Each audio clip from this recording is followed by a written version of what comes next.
Breaking news చూస్తున్నాం. Party ఫిరాయించిన ఎమ్మెల్యేలపై BRS దాఖలు చేసిన అనర్హత పిటిషన్ల విషయంలో స్పీకర్ ఎలాంటి నిర్ణయం తీసుకుంటారన్న విషయంపై ఇప్పుడు రాజకీయ వర్గాల్లో హాట్ టాపిక్ గా మారింది.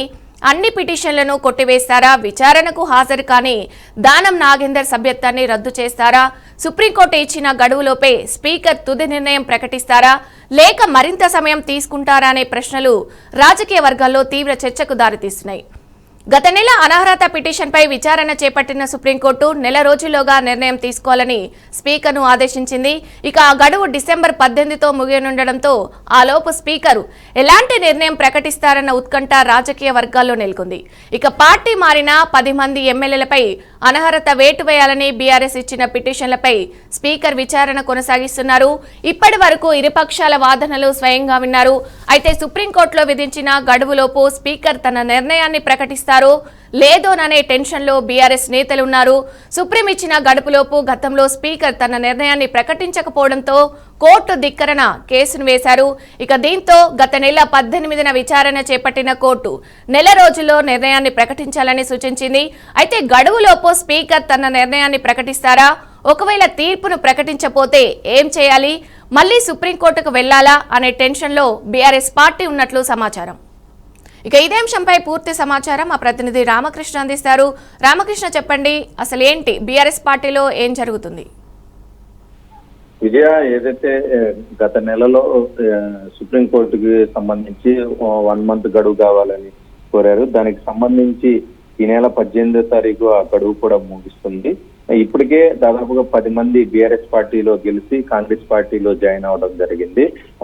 8 మందిని ఫిరాయించిన ఎమ్మెల్యేని స్పీకర్ ఇప్పటికే దానికి సంబంధించి విచారణ చేపట్టారు. విచారణ చేపట్టిన తర్వాత కడియం శ్రీహరి, దానం నాగేందర్ ఇద్దరిది కూడా పెండింగ్ ఉంది.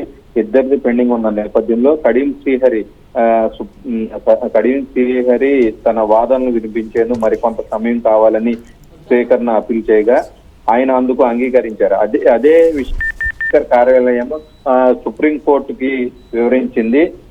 లీగల్ ఎక్స్పర్ట్ అభిప్రాయం ఇప్పుడు వరకు విచారణకి 8 మంది హాజరయ్యారు. దీనికి సంబంధించి మొత్తం కూడా సుప్రీంకోర్టు ఏదైతే వాదనలు విని మరి కొద్ది రోజులు ఇంకొక 1 మంత్ కానీ గడువిస్తారా, లేదంటే తుది తీర్పిస్తారా అనేది అందరిలో అయితే కొంత ఉత్కంఠ తెలియజేస్తుంది. దానం నాగేందర్ సంబంధించి అనర్హత పిటిషన్ తన నిర్ణయాన్ని ప్రకటించే ముందే ఖైరతాబాద్ ఎమ్మెల్యే తన శాసనసభ సభ్యత్వానికి రాజీనామా చేయనట్లుగా కూడా తెలుస్తుంది. కాంగ్రెస్ బీఫామ్ పై ఎంపీగా కూడా పోటీ చేశారు. అలాగే పలు కాంగ్రెస్ పార్టీ ప్రోగ్రామ్స్ లో సైతం ఆయన ఫ్లెక్సీలు బహిరంగానే ఫ్లెక్సీలు కూడా పెద్ద ఎత్తున ఫ్లెక్సీలు కూడా కట్టే పరిస్థితి అయితే ఉంది.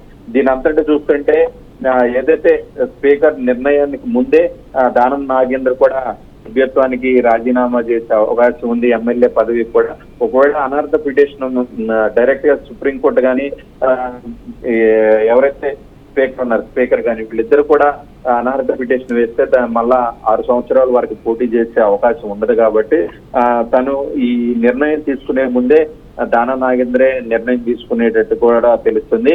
మొన్న ఈ మధ్యనే ఒక ఫంక్షన్ కి హాజరైన నేపథ్యంలో దానా నాగేంద్ర చెప్పడం జరిగింది, సీఎం రేవంత్ రెడ్డి ఆదేశిస్తే నేను రాజీనామా చేయడానికి రెడీగా ఉన్నాను అని కూడా దానా నాగేంద్ర చెప్పడం జరిగింది.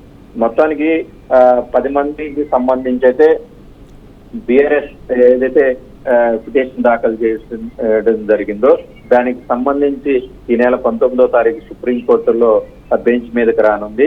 ఏం జరుగుతుంది ఏంటనేది అందరిలో అయితే కొంత ఉత్కంఠ తెలియజేస్తుంది. విజయ, రైట్, థ్యాంక్ యూ రామకృష్ణ.